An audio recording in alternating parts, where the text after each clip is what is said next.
दोस्तों नमस्कार। 4 PM news network पे आप सबका बहुत-बहुत स्वागत है। मैं हूं आपका दोस्त मयूर जानी। दोस्तों हम कुछ दिनों से किरण पटेल ने किस तरह से जो है धूर्तता से बेवकूफ़ बनाते हुए हर एक इंटेलिजेंस एजेंसियों को और हमारी जो राष्ट्रीय सुरक्षा की जो चुस्ती होनी चाहिए उसकी धज्जियाँ उड़ाते हुए कैसे वो जेड प्लस सिक्योरिटी लेके अक्टूबर 2022 से मार्च 3 तारीख तक घूमता रहा, वो सब बातें हम डिटेल में कर रहे हैं। और उसमें जो भी एक के बाद एक परत जो खुल रही है, वो हम आपके समक्ष उसको लगातार खोलने की कोशिश पे लगे हुए हैं। लेकिन अगर आपको याद हो तो ये जब किरण पटेल वाला जो प्रकरण ये जब खुला, उससे पहले हम एक और सीरीज़ चला रहे थे, वो थी कैप्टन अजय चौहान की। कैप्टन अजय चौहान जो कि गुडसेल नाम की एक सरकार की कंपनी है और नागरिक उड्डयन से ताल्लुक रखती है। उसके वो सीईओ हुआ करते थे। उसके साथ-साथ वो अकाउंट मैनेजर या हाँ, ऐसी पोस्ट थी, वो हुआ करते थे। उसके साथ एक और पोस्ट थी, 3 पोस्ट जो है वो उनके पास रखी हुई थी और किस तरह से उन्होंने सरकार को पिछले 18 साल में 100 करोड़ या उससे ऊपर का चूना लगाया और किस तरह से उन्होंने सरकार की नाक के नीचे बिल्कुल बैठे-बैठे या तो उड़ते-उड़ते कैसे जो है भ्रष्टाचार अपने चरम पे किया। उसकी बात हमने कही थी, आपको याद होगा। अब वो अजय चौहान के मामले में एक बहुत ही बड़ा खुलासा हुआ है, वो मैं आपको बताने जा रहा हूँ। और जैसे कि हम ईमानदारी से काम करते हैं, तो ये खुलासा मैंने नहीं किया है। ये खुलासा जो है इमरान होठी नाम के एक जर्नलिस्ट हैं, पत्रकार हैं, दिव्य भास्कर राजकोट में काम करते हैं, उन्होंने ये खुलासा किया है और बड़ा ज़बरदस्त खुलासा किया है। मतलब ये क्योंकि इतना बड़ा खुलासा और इसको यहाँ इस खबर को दबा दिया गया या इसको ठीक से नहीं चलाया गया, तो मुझे लगता है कि फिर सच कभी बाहर नहीं आ सकता है। ये खुलासा है, अब आपको मैं जो है विस्तार से पूरा बताता हूँ। आप सुन के आपके जो है रोंगटे खड़े हो जाएँगे, आपके सोच समझ जो है 1 सेकंड के लिए बंद हो जाएगी कि हो क्या रहा है ये। खुलासा ये है इन्वेस्टिगेशन के बाद कि अजय चौहान की जो नियुक्ति की गई थी, वो संपूर्णतया गैर कानूनी थी। संपूर्णतया गैर कानूनी, ठीक है। और 2016 में विजय रूपाणी सरकार बनते ही इनको जो है आशीर्वाद मिला है बहुत बड़ा और उसके बाद जो है वो घोटालों की श्रेणी उन्होंने खड़ी कर दी है। अब मैं बताता हूँ विस्तार से कैसे। देखिए 2004 में वो पहली बार नियुक्त हुए, ये सब मेरे पास इन्फॉर्मेशन में लेके बैठा हुआ हूँ। 2004 की साल में वो जो है वो पहली बार नियुक्त हुए थे और नियुक्त हुए थे तो 11 महीने के कॉन्ट्रैक्ट पे नियुक्त हुए थे। आप समझ रहे हैं? It was a contractual job. 11 महीने का कॉन्ट्रैक्ट था और अगर 11 महीने के बाद अगर अगर उसको रिन्यू करना है तो फिर वो 11 महीने खत्म होते ही फिर इसको रिन्यू सरकार चाहे तो कर सकती है। तो वो 2004 से वो लगातार रिन्यू होते रहे और 2016 में उनके ऊपर जैसे ही रूपाणी साहब की सरकार बनी, तो वो सरकार ने इतना आशीर्वाद दे दिया उनको कि सीधा उनको परमानेंट कर दिया और ये लेटर जो दिव्य भास्कर के पत्रकार ने ढूँढ के निकाला है, उनकी नियुक्ति का, अपने आप में बहुत कुछ किया जाता है, गुजराती में लिखा है, पर मैं आपको हिंदी में बताना चाहूँगा इसमें कि क्या लिखा है। ये जो इनका ये नियुक्त पत्र के बारे में एक जानकारी देता हुआ पत्र है और वो अजय पटेल हैं, नायब सचिव उद्योग और ये खान खनिज विभाग जो होता है, माइनिंग डिपार्टमेंट, जो इंडस्ट्री एंड माइनिंग डिपार्टमेंट से जो नायब सचिव मतलब के जो डेप्यूटी सेक्रेटरी होते हैं, अजय पटेल, उनकी ओर से ये फाइनल किया है। मतलब ये उनकी ओर से ये पत्र है और इसमें लिखा हुआ है, उन्होंने हर एक डिपार्टमेंट जो है संदर्भ जिससे बनता है, जो संलग्न डिपार्टमेंट है, सबको इस बात की सूची और इस बात की जानकारी देते हुए ये पत्र जो है लिखा हुआ है। और लिखा है उसमें, जो सब्जेक्ट है वो ये है कि अजय चौहान जो कि निवृत्त स्क्वाड्रन लीडर है, उनको अकाउंटेबल मैनेजर के तौर पर नियुक्ति करने हेतु ये पत्र है। ठीक है। और कह रहे हैं कि नागरिक उड्डयन में नई जगह खड़ी करके उस जगह पर स्क्वाड्रन लीडर निवृत्त जो अजय चौहान है, उनको करार आधारित नियुक्ति दी गई थी। ठीक है, ये दी गई थी 2004 अप्रैल महीने में। ठीक है, और तब से ये कह रहे हैं कि उसके बाद उनकी नौकरी की शर्तें और उनकी जो भी फर्ज ड्यूटीज जो है वो डिसाइड की गई थी, उन सब में वो उन्होंने ठीक ठाक बहुत अच्छा काम किया हुआ है। और इसके आगे अब क्या कहेंगे ये बताता हूँ। कहा कि फिर उनकी जो नियुक्ति है वो लगातार विस्तृत होती रही, एक के बाद एक उनको वो एक्सटेंशन मिलता रहा।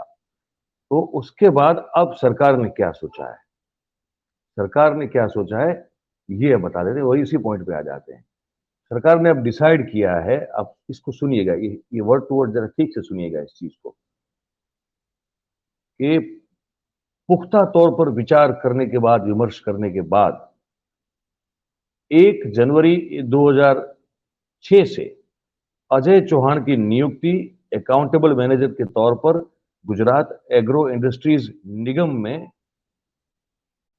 की जा रही है। पर कैसे की जा रही है, ये जगह है नहीं, ये लिखा जा रहा है, इसमें लिखा गया है ऐसी कोई जगह नहीं है, ऐसी नियुक्ति करने की कोई कोई प्रोविजन ही नहीं है। लेकिन कह रहे हैं कि ये जो नई एक जगह खड़ी की जा रही है, deemed to have been created, उस जगह पे हम जो अब नीचे जो शर्त लिख रहे हैं, उस शर्तों के अधीन रहकर उनको नियुक्ति जो है देने का निर्णय लिया गया है। अब शर्तें सुनिएगा, किस तरह की शर्तें, इनको कितने फायदे पहुंचाने वाली शर्तें, ये सुनिए। एक तो जो जगह है ही नहीं, वो जगह खड़ी की गई, और उसके बाद फिर जो शर्तों पर उनको नियुक्ति दी गई, वो शर्तों से उनको क्या लाभ और फायदे अजय चौहान को पहुंचे, ये भी आप सुनिएगा। कह रहे हैं कि अजय चौहान को संयुक्त सचिव के समकक्ष रुपया जो है उसका ग्रेड पे है वो उसको मिलेगा, मतलब कि 8,700 का ग्रेड पे उनको मिलेगा, उस तरीके से उनकी तनख्वाह होगी। अजय चौहान की जो नियुक्ति है वो जो एडहॉक लेवल पे हुई थी, उसको ये जब 2016 में जब ये डिसाइड किया गया, तब उसको 10 साल हो चुके थे। तो कह रहे थे कि उसको 10 साल से अधिक हो गया है, और इसीलिए उसी नाते अजय चौहान को, अजय चौहान की तनख्वाह स्टेगनेंट न हो जाए, इस बात को ध्यान में रखते हुए अजय चौहान को 1 जनवरी 2016 से 8,700 का ग्रेड पे जो है वो उनका मंजूर किया जाता है। अजय चौहान को 1 जनवरी 2006 से लेके 1 जनवरी 2016 तक, उसके यहां से लेके वहां तक का, और उसके बाद का जो नया उनका जो तनख्वाह का जो एक स्तर होगा, उनका जो एक सैलरी ग्रेड होगा, वो सबके एरियर्स चुकाए जाएंगे। एरियर्स सबके उस हिसाब से गिन के एरियर्स चुकाना होगा। नागरिक उड्डयन तंत्र के लिए अलग Gujarat state aviation infrastructure company limited, इसका शॉर्ट फॉर्म है गुजसेल, की स्थापना की तारीख से इस जगह जहां पे उनको नियुक्ति मिल रही है, वो अब वो गुजसेल में तब्दील मानी जाएगी। ठीक है, तो मतलब कि उनकी नौकरी की सीनियोरिटी भी अपने आप बन गई। आप समझ रहे हैं इस चीज को, उनकी नौकरी की सीनियोरिटी बन गई। उनको उस तरह उस 2006 के साल से 2016 तक के एरियर्स, जो इस तनख्वाह जो ये संयुक्त सचिव की कक्षा की उनकी पोजीशन को खड़ा किया गया, फिर उनको उस 10 साल की जो है वो एरियर्स दिए गए उस पे ग्रेड के लेवल से, फिर उनकी सीनियोरिटी भी पक्की कर दी गई कि आपकी सीनियोरिटी वहीं से, आपका नौकरी वहीं से माना जाएगा, मतलब कि आपकी सीनियोरिटी भी वहीं से मानी जाएगी। अच्छा, अजय चौहान अकाउंटेबल मैनेजर, उसके उपरांत नियामक नागरिक उड्डयन की पोजीशन जो है, ओहदा जो है, उसका भी चार्ज उन्हीं के पास रहेगा। और नागरिक उड्डयन नियामक के जो तौर पर उनको नॉमिनेट करने का सरकार का अधिकार जो है वो अबाधित रहेगा। समझे आप? कहावत है ना कि अल्लाह मेहरबान तो गधा पहलवान। हम ये कह के गधे का अपमान करना नहीं चाहते हैं, क्योंकि गधा तो बहुत मेहनतू और बड़ा कार्यदक्ष एक प्राणी है। कहावतों में कहा जाता है, ठीक है, पर यहां तो यह है कि अगर सरकार माए बाप मेहरबान तो फिर कोई भी पहलवान। आगे बताते हैं आपको, यहां भी रुकता नहीं है पूरा मामला। और ये कह रहे हैं कि अच्छा, ये तो हो गया, इन्होंने सबको जो है अवगत भी करवा दिया, तो ये ऑर्डर कर दिया है जो गैर कानूनी है, ये ऑर्डर गैर कानूनी है। ये नहीं ऐसे कर सकते आप, समझिए। अभी तो ठीक है कि अब उनके खिलाफ जांच वगैरह सब शुरू हो गई है। अब जांच भी कहां जाएगी, कब तक, कितनी दूर तक जाएगी, इसका कोई पता नहीं है। लेकिन ये विजय रूपाणी साहब के टेन्योर में हुआ ये, और उन्हीं ने ये सब जो है चीजें जो है फिक्स करवाई, इनको अपने सर पे बिठा के रखा। अजय चौहान साहब को क्या मजबूरी थी विजय रूपाणी साहब की, हमको नहीं पता। उनको बिल्कुल पता है, लेकिन वो तो बताएंगे नहीं।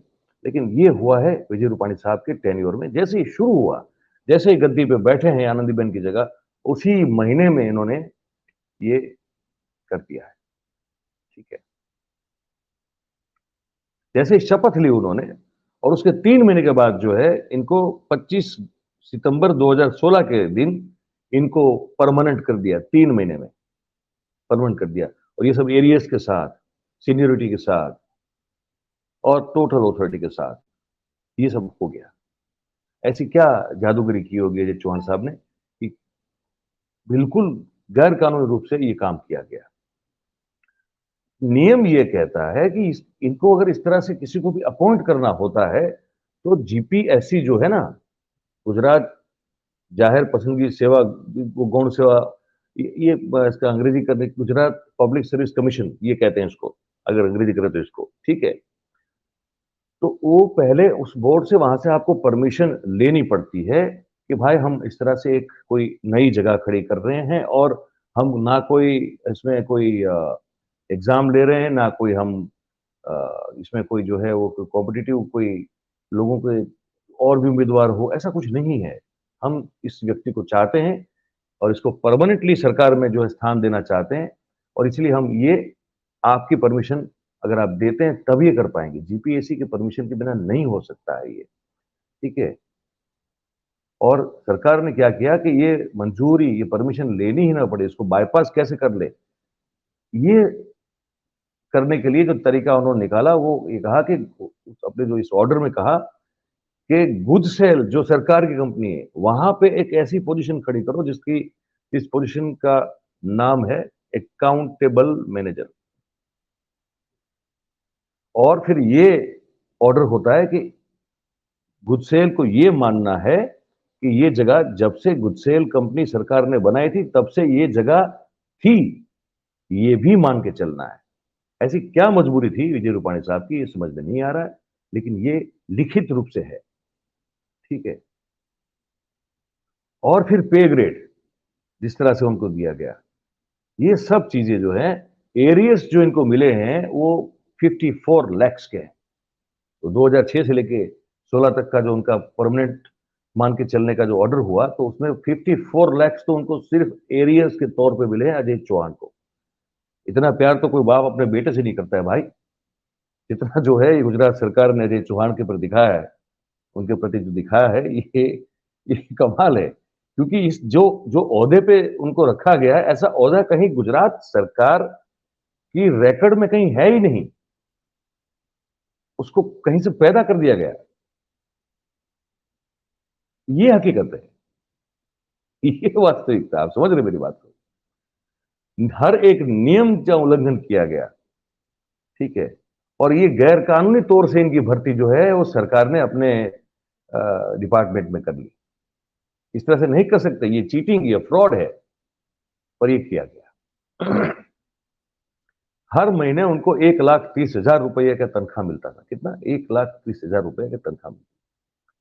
अच्छा, अब क्योंकि एक और चीज देखिए, अब अजय चौहान तो निवृत्त है, स्क्वाड्रन लीडर है, वो पायलट हुआ करते थे। अब अगर पायलट का लाइसेंस हो और उनको अगर विमान फ्लाई करने के बजाय कोई और नौकरी अगर आपको देनी है, तो फिर वो रूल ये कहता है कि उनको आपको नॉन फ्लाइंग अलाउंस देना पड़ेगा। मतलब कि मैं अगर पायलट हूं, मैं पायलट हूं, मेरे पास लाइसेंस है और मुझे आप नौकरी पे रखते हैं और कहते हैं कि नहीं नहीं मयूर भाई, आपको जो है ना, ये हम फ्लाई फ्लाई करने के लिए नहीं रखे हैं, आपसे हम जो है अपना, आपकी जो एक्सपर्टीज है विमान उड़ाने की, वो काम नहीं करवाना चाहते। हम चाहते हैं कि आप ये डेस्क है, डेस्क पे बैठो और कुछ जो है कागजी कार्रवाई आप जो करते रहो। तो मैं कहूंगा कि भैया मेरे पास तो ये लाइसेंस है, अगर आप मुझसे कुछ और काम करवाओगे तो फिर आपको मुझे नॉन फ्लाइंग अलाउंस देना पड़ेगा, क्योंकि ये नियम है, ये नियम है। तो सरकार ने कहा कि क्यों नहीं भाई, वो तो आपको वो भी दे देंगे। ठीक है, तो हर महीने जो है इनको 5 लाख रुपए का भत्ता मिलता था। ये तनख्वाह 1,30,000 थी, लेकिन भत्ता इनका, अलाउंस जो था उनका, 5 लाख रुपए का था। ठीक है। सरकार में, गुजरात सरकार में एक नियम यह है कि कोई भी सरकारी कर्मचारी या अधिकारी का जो अलाउंस जो उसको मिलता है, वो अलाउंस की रकम गुजरात राज्य के चीफ सेक्रेटरी, मुख्य सचिव की तनख्वाह से ज्यादा नहीं होना चाहिए। तो गुजरात सरकार का जो चीफ सेक्रेटरी है, जो मुख्य सचिव है, उसकी तनख्वाह 2,25,000 रुपया, और अजय चौहान बिंदास हर महीने 5 लाख रुपए का अलाउंस लेते थे, सरकार उनको देती थी। अब मुझे तो एक सवाल ये उठता है, मैं कोशिश करूंगा जो उस समय के चीफ सेक्रेटरी जयंत सिंह साहब थे, उनसे बात करने की। आज वो तो रिटायर्ड हो चुके हैं, लेकिन मैं बड़ा क्यूरियस हूं इस मामले में। मैं उनको आज फोन करके पूछने की कोशिश करने वाला हूं कि जब आप चीफ सेक्रेटरी थे, आपकी तनख्वाह 2.25 लाख रुपया थी, आप पूरे राज्य के मुख्य प्रशासनिक अधिकारी थे, और ये अजय चौहान किस खेत की मूली था कि वो अलाउंस जो है वो भी आपसे आपकी तनख्वाह से दुगना लेता था? ये कैसे हुआ? ये पूछना पड़ेगा उनसे आज, ये कोशिश करनी पड़ेगी। वो बातचीत होती है हमारी, मैं कभी कभार हम लोग बात कर लेते हैं, वो अभी रिटायर्ड होके रिटायर्ड लाइफ जी रहे हैं, पर इतने साल हमने जो है मैंने उनके साथ मुलाकात की है, तो बातचीत होती है, अच्छी से होती है, तो मैं पूछूंगा जरूर ये कैसे हो गया भाई, आपको पता था कि नहीं था? अगर नहीं था तो फिर आप तो, ये तो फिर आपकी नाकामी है, और अगर था और आपने होने दिया तो क्यों होने दिया? तो ये था कि इनसे ज्यादा दुगना पगार, ठीक है। और अगर ये कहा जाता, ये लिखा है कि अगर अजय चौहान महीने का 5 लाख रुपए का अलाउंस लेता है तो इनकी तनख्वाह कोई सचिव है उससे 3 गुनी हो जाती है, जो बिल्कुल इलीगल है, अयोग्य है। इस वो मंजूरी नहीं हो सकती। मतलब उस समय ये है कि जो, देखिए सरकार में क्या होता है, एक जो, एक प्रिंसिपल सेक्रेटरी, एक ये होता है सेक्रेटरी जो पर्सनल देखता है पूरा, सभी सरकार के, जैसे आप एचआर समझ देख तरह का, वो पर्सनल डिपार्टमेंट देखता है पूरा। वो जो है उस समय एस अपर्णा थी। तो एस अपर्णा तो इतनी अपराइट अफसर थी, उसने भी ये कैसे होने दिया, अब ये मुझे समझ में नहीं आ रहा है। ये गजब की बात है। तो शी वॉज वेरी अपराइट। आपको याद होगा मैंने वो एक किस्सा सुनाया था कि अ, अक्टूबर में, ये सितंबर का है, तब अक्टूबर में, इसके 1 महीने की बात कर रहा हूँ, 2016 अक्टूबर की बात कर रहा हूँ।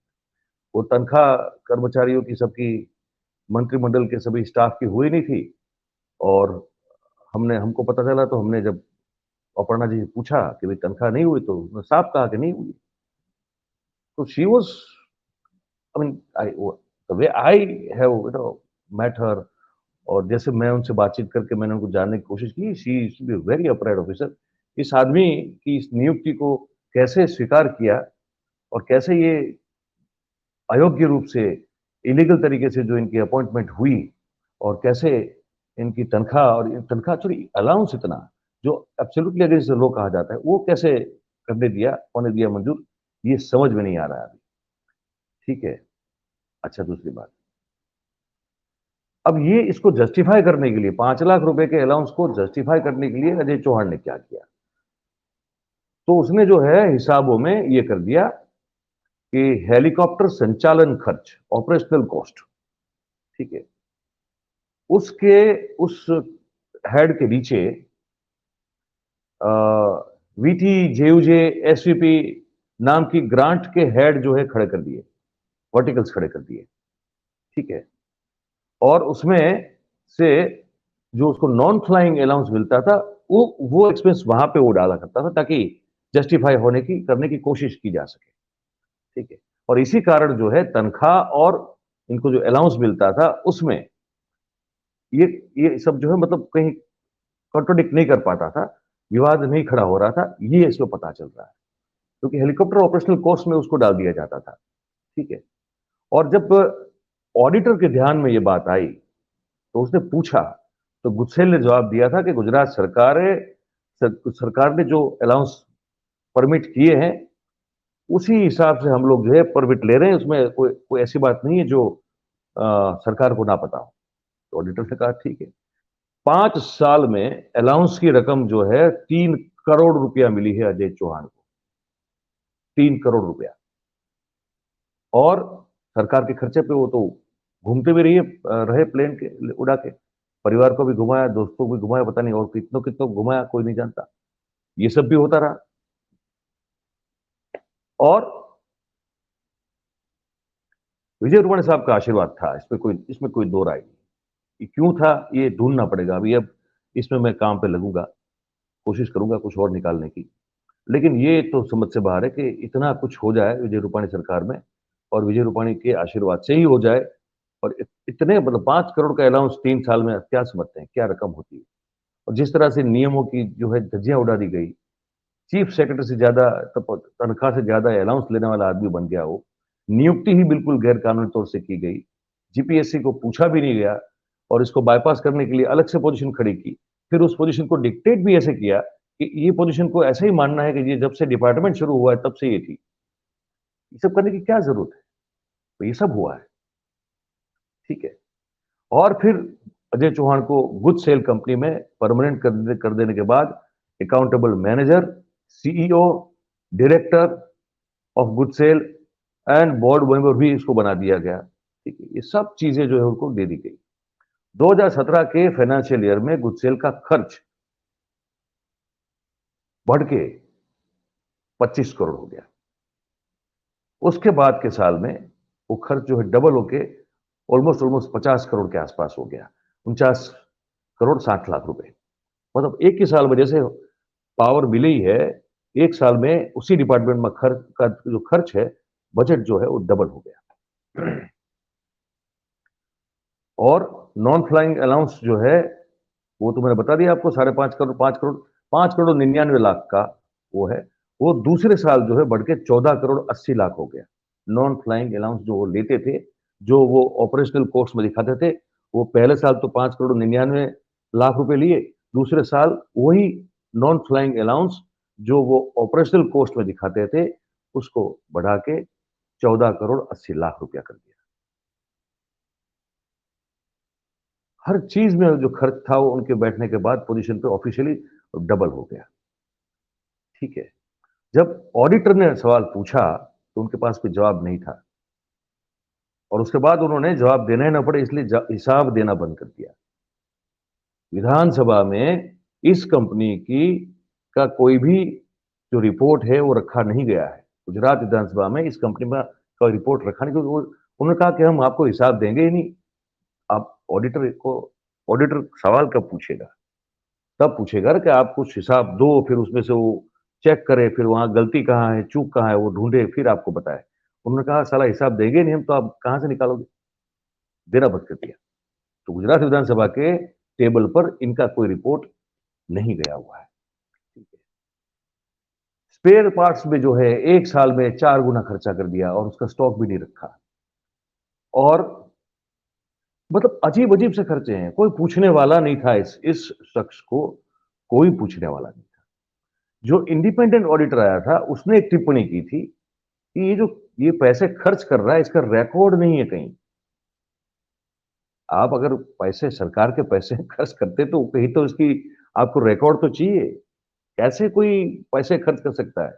सिस्टम है ना पूरा एक, सरकार में एक सिस्टम होता है पैसे खर्च करने का।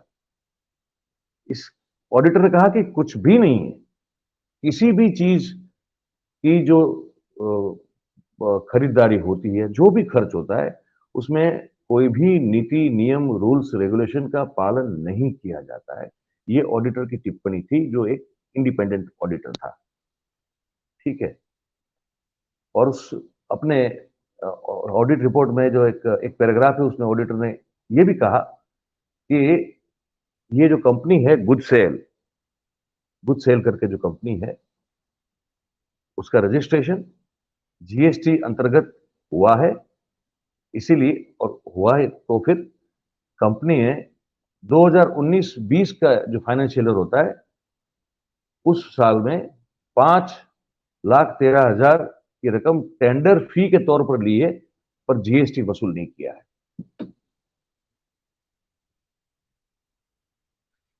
अब क्या करेंगे? अब फिर पता चला तो आपने वो 3 करोड़ का इलेक्ट्रॉनिक्स आइटम भी ले लिया, फर्नीचर भी ले लिया, रखा वहां पे। 100 करोड़ से ऊपर जो है माल बना चुका है। मुझे उस उससे ज्यादा जो अचरज, आश्चर्य जो हो रहा है, वो ये हो रहा है कि ये उस सरकार में हुआ है, ये जो सरकार सीना ठोक के, ढोल पीट के, शंख बजा के ये ऐलान लगातार करती रही है कि हमारे यहां भ्रष्टाचार होना संभव ही नहीं, हो ही नहीं सकता। और ये एग्जाम्पल है सामने अजय चौहान। और ये अजय चौहान ने ये किया है तो वो अकेले तो कर नहीं पाएगा। मुख्यमंत्री ने खुद आशीर्वाद दिए हुए हैं। क्या चीफ सेक्रेटरी ने कभी कोई विरोध नहीं किया? क्या पर्सनल डिपार्टमेंट के सेक्रेटरी ने कभी कोई सवाल नहीं उठाया? क्या जीपीएससी ने कभी ये जानने की कोशिश नहीं की कि हमको बाईपास करके आपने इसको कैसे नियुक्त कर दिया? क्या कभी किसी ने ये पूछने की कोशिश नहीं की कि इस ये रिपोर्ट ये हिसाब ही नहीं दे रहा है, ये आदमी खर्च कहाँ कर रहा है? इसके पिताजी की ये कोई खुद की पीढ़ी नहीं है भाई, ये सरकार है जो लोगों के टैक्स के पैसों से चलती है। हिसाब तो दो, ताकि उसका ऑडिट किया जाए। एक ही बार दिया, उसके बाद दिया नहीं। ये सब जब कोई कुछ नहीं बोल रहा और नहीं बोला इतने समय तक, इतने लंबे अरसे तक, तब सवाल मन में खड़ा होता है कि क्या ये सब मिले हुए हैं? तो जवाब यही है कि कहीं ना कहीं ये सब मिले हुए हैं। तो खून तो नहीं जला रहे हैं, लेकिन बड़ा विचित्र सा लग रहा है भाई। भूख और भ्रष्टाचार से मुक्त जो गुजरात को करने की बात है, तीनों में लिप्त है गुजरात। एक तरफ जो है बुकी खुलेआम सट्टा खेल रहे हैं, खिला रहे हैं, हवाला भी कर रहे हैं, आपकी नाक के नीचे बैठ के जो है हर चीज चला रहे हैं, दुनिया भर का शराब बेचा जा रहा है, किसान परेशान है। अभी फिर से जो कह रहे हैं कि बिन मौसम बारिश फिर से होने वाली है। अब ये तो पिछले 15 दिन में बहुत बदहाल हालत, खूब मतलब काफी बदहाल हालत हो गई है किसानों की। ये जो बिन मौसम बारिश हुई, सरकार जो है वो क्रिकेट खेलती है, होली खेलती है, पता नहीं क्या सोच के ये लोग काम कर रहे हैं। और अजय चौहान जो है वो, जैसे कहते हैं ना कि पता है, वो एक होता है कि अगर आपके यहाँ औलाद नहीं होती तो आप बहुत सारी जो है मान्यता रखते हैं। आप किसी अपने इष्ट देव को या अपने कुल देवी को या जहाँ भी हो, मन्नत कुछ आप मांगते हैं। मांगने और मन्नत पूरी होने के बाद फिर जब आपके यहाँ जो भी संतान होती है तो फिर आप उसको अपने हाथों में रखते हैं, मतलब एक फूल की तरह उसका परवरिश करते हैं। और वो कुछ भी करे, उसको आप कुछ नहीं कहते, उसकी हर चीज माफ होती है। तो क्या अजय चौहान गुजरात सरकार का, भारतीय जनता पार्टी की सरकार का वो ऐसा बेटा था जो बहुत मन्नत के बाद आया था? ये सवाल होता है मन में। आपको क्या लगता है ऐसा क्यों हुआ होगा? आप बताइएगा अपनी कमेंट में। और फिर अच्छा लगता है हमारी बातचीत और कार्यक्रम तो लाइक करें, शेयर करें, सब्सक्राइब करें। जितने ज़्यादा लोगों तक हम पहुंच सकें, वो पहुंचने की कोशिश में हम हैं, तो उसमें आप हमारी सहायता करें और कमेंट ज़रूर करें, जो भी लगता हो आपको। आप सब हमारे साथ जुड़े, आपका बहुत-बहुत धन्यवाद। Thank you very much.